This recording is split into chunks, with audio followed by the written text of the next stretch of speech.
Hello friends, आज आपको बताया जाएगा कि यदि आपका पशु यदि अनाज ज़्यादा खा ले तो उसका इलाज कैसे करें। बहुत बार देखा होगा, बहुत से पशुपालक हैं जिन्होंने देखा भी है कि उनके पशु यदि जब अनाज ज़्यादा खा लेते हैं, यदि उन पर प्रॉपर यदि वो ध्यान नहीं दे पाते हैं तो कई बार उन पशुओं की डेथ भी हो जाती है। क्योंकि कोई भी पशु जब अनाज ज़्यादा खा जाता है तो उसके बाद में वह पानी बहुत ज़्यादा मात्रा में पीता है।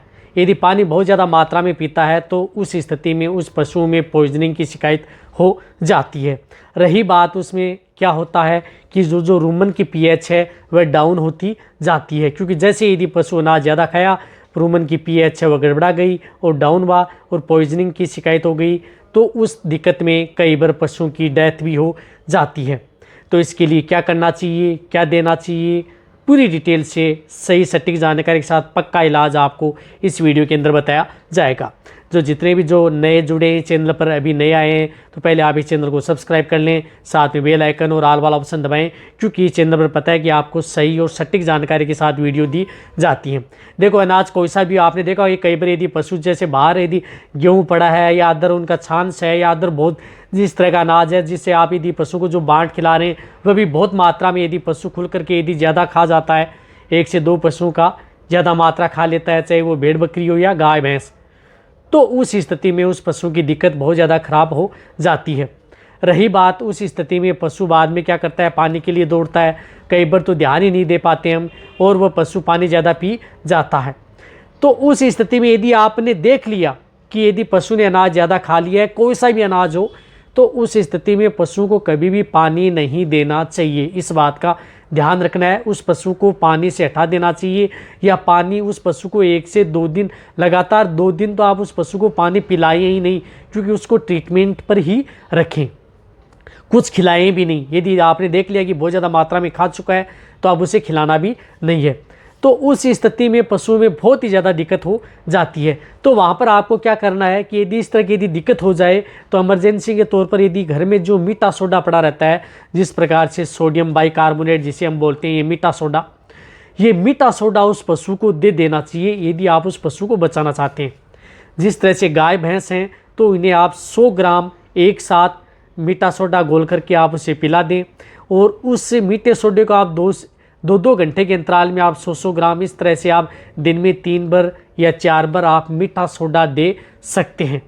इसी तरह से यदि भेड़ बकरियां हैं तो भेड़ बकरियों में 20 ग्राम से लेकर के 50 ग्राम तक आप मीठा सोडा घोल करके अपनी भेड़ बकरियों को भी पिला सकते हैं। वह भी आपको 2 से 3 घंटे के अंतराल में दे सकते हैं। ये तो है आपका प्राथमिक उपचार। घर में यदि मीठा सोडा ज़रूर रहना चाहिए, यदि पशु अनाज खा जाए तो ये तो आपको देना ही देना है। साथ साथ में मैंने आपको बहुत ही इस बार बताया था कि यदि पशु में जिस तरह से इमरजेंसी कौन सी दवा होती है, क्योंकि इसमें फूड पॉइजनिंग के चांस ज़्यादा रहते हैं, तो आप COL-L2X जो कि केरस की आती है, एक्टिवेट चारकोल आता है, ये दवा अपने पास एनी टाइम ज़रूर रहनी चाहिए, क्योंकि कई बार इस तरह की दिक्कत हो जाती है तो कई काम कर जाती है। तो ये COL-L2X एक साथ आप उस पशु को 300 ml की आती है, जो बड़े पशु हैं उनमें आपको एक साथ पिला देनी चाहिए। ये एक सुबह और एक शाम, इस तरह से लगातार आप 2 से 3 दिन आप COL-L का भी प्रयोग कर सकते हैं। यदि आपने मीठा सोडा दे दिया, COL-L दे दी शुरुआती स्टेज में। यदि जिन भेड़ बकरियों का वजन छोटी है, भेड़ बकरियां 50 kg तक है तो 50 ml, 20 kg है तो 20 ml भेड़ बकरियों में भी आप इसका प्रयोग कर सकते हैं।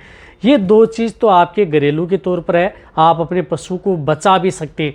एक तो आप पानी नहीं पिलाना, एक मीठा सोडा आपने दे दिया, COL-L2X आपने पिला दी, जहाँ तक हो सकता है आपके पशु के बचने के चांस हो जाएंगे।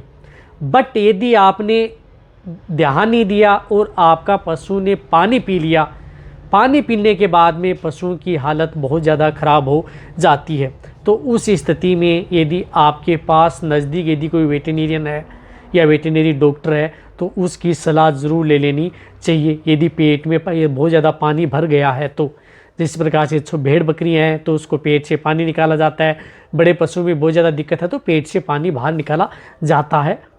ये तो है बाद में डॉक्टरी ट्रीटमेंट। अब डॉक्टरी ट्रीटमेंट के तौर पर क्या है, पहले तो उसकी पीएच सामने दिख रहा है कि पशु ने अनाज ज़्यादा खा लिया तो है कि रूमन की पीएच है वह क्या हो गई है, डाउन ही गई है। तो उस तरह की स्थिति में एसिडोसिस की संभावना ज़्यादा बन जाती है। तो उस स्थिति में उस पशु को अपने नज़दीक जो वेटरिनरियन है उनसे आप जो ट्रीटमेंट करवाएं, तो वह क्या ट्रीटमेंट करते हैं, उसमें आपको RL यानी RL का प्रयोग किया जाता है। RL कम से कम 4 से 5 लीटर उससे RL ज़रूर चढ़वाएं।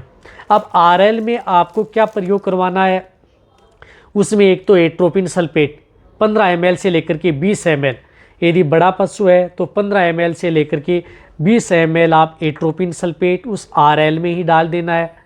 यदि मीडियम साइज़ का है तो 10 ml, भेड़ बकरियां हैं तो 5 ml, छोटा वजन है तो 3 ml आप उसको RL के अंदर डाल करके उस पशु को लगवा देना है। साथ साथ में आपको सोडियम बाइकार्बोनेट के एम्प्यूल आते हैं, वह एम्प्यूल का प्रयोग भी आपको इस ड्रिप में डालकर ही करना है। एम्प्यूल आप कम से कम 100 ml से लेकर के 200 ml सोडियम बाइकार्बोनेट इस RL में डाल करके एट्रोपिन सल्फेट डाल करके उस पशु को लगवा देने हैं। ये इंजेक्शन ही आपको लगाने हैं, इसमें कोई एंटीबायोटिक आपको देनी नहीं है।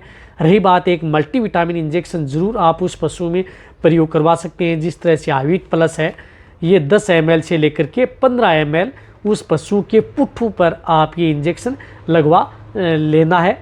और यदि मीडियम साइज़ के हैं तो 10 ml, छोटे हैं तो 2 से 3 ml इंट्रामस्कुलर ये इंजेक्शन आप लगवा देंगे। ये यदि आप ट्रीटमेंट करते हैं तो आपका पशु ठीक हो जाता है। और आपके जो वेटरिनरियन है उनको एक जो रूमन एपेस पाउडर आता है वह साथ में ज़रूर लिख के देना है। रूमन एपेस पाउडर आप उसे 100 ग्राम सुबह और 100 ग्राम शाम को, कब जो आप डॉक्टरी ट्रीटमेंट करवाते हैं तो रूमन एपेस 100 ग्राम सुबह, 100 ग्राम आप शाम, लगातार 3 दिन आप रूमन एपेस और कोल L2X का भी प्रयोग साथ में कर सकते हैं यदि आपको अच्छा रिजल्ट लेना है तो। ये है बेस्ट ट्रीटमेंट।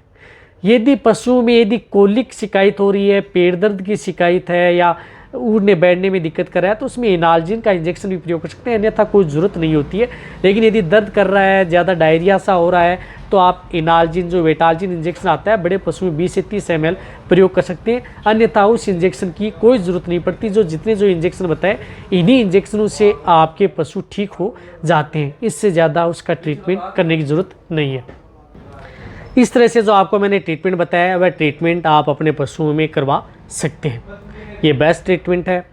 ये वीडियो जितना हो सकता है आप अपने पशुपालक हैं या वेटरिनरियन हैं उनके साथ आप शेयर करें। एक और बताना चाहता हूँ कि इस तरह के केस में आप अपने पशुओं को पानी तब तक नहीं पिलाना जब तक आपका पशुओं के शरीर में जो पानी है वह सूख न जाए, या आपको बिल्कुल भी जो लेफ्ट फ्लैंक होती है यानी जो बाईं कोल होती है उसमें पानी भरा हुआ या आफरा दिखाई आपको नहीं दे। आपको लगे कि आपका पशु जुगाली करना स्टार्ट कर दिया है तो आप उस स्थिति में आप उस पशु को पानी पिला सकते हैं। तो ये वीडियो जितना हो सकता है शेयर करें। इसी तरह से आप मेरी वीडियो देखते रहें, इसी तरह से आप मेरे को प्यार देते रहें। थैंक्स, धन्यवाद।